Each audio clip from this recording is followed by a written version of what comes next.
Hello students, welcome everyone.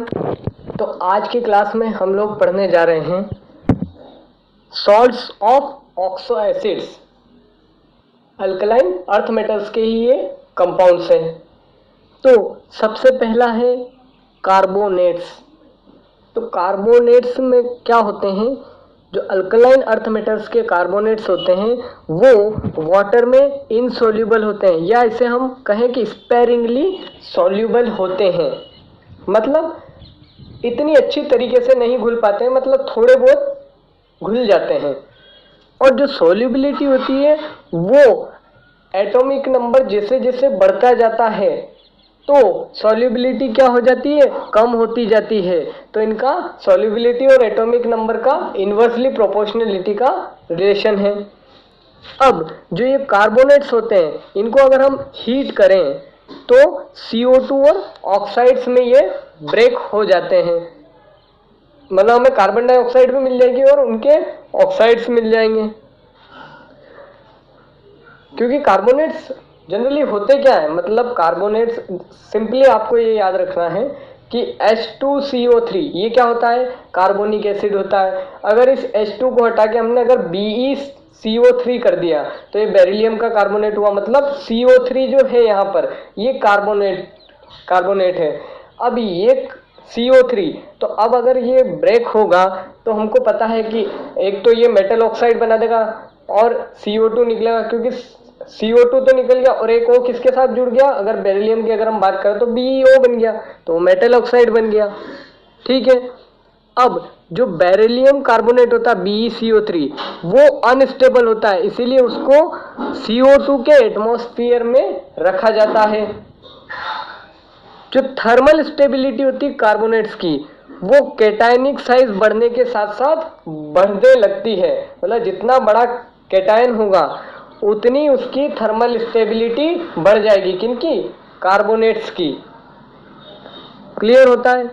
मतलब यहाँ अगर हम एग्जांपल लें तो अगर BeCO3 की बात करें तो उसकी थर्मल स्टेबिलिटी कम है, और अगर हम बात करें कि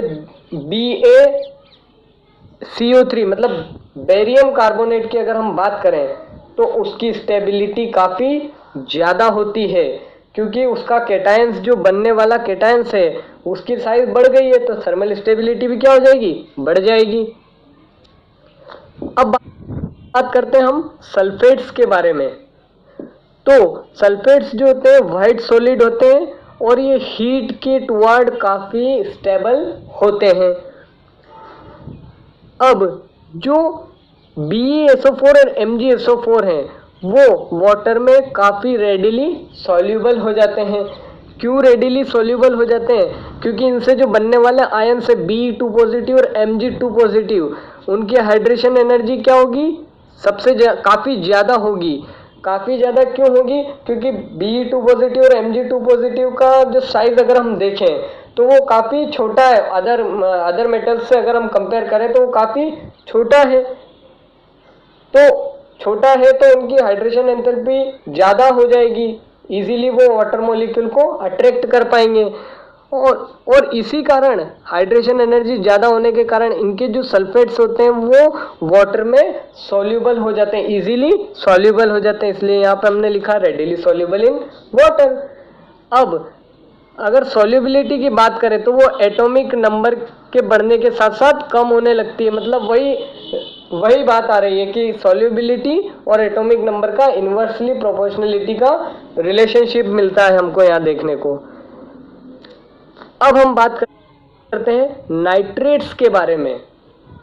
तो नाइट्रेट्स के प्रिपरेशन मेथड की अगर हम बात करें तो कैसे हम बना सकते हैं कि कार्बोनेट लेंगे और कार्बोनेट को किस में डिसॉल्व कर देंगे? डाइल्यूट नाइट्रिक एसिड में, तब हमको इनके नाइट्रेट्स मिल जाएंगे।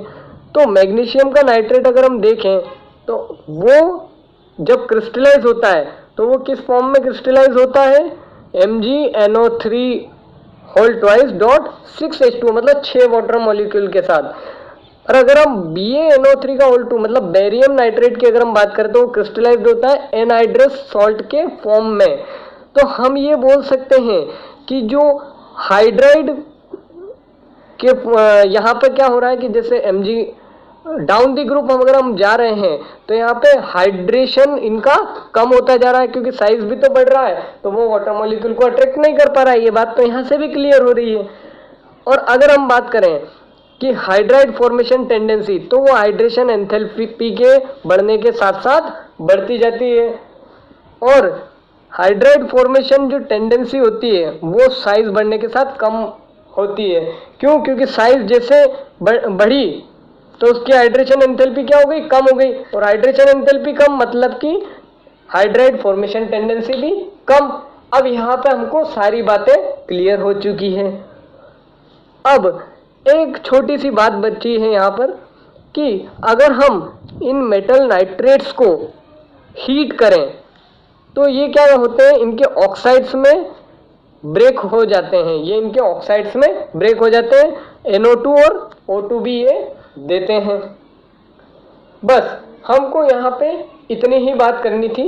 अब हम मिलेंगे नेक्स्ट लेसन में, जहाँ पर हम एनोमेलस बिहेवियर के बारे में डिस्कस करेंगे।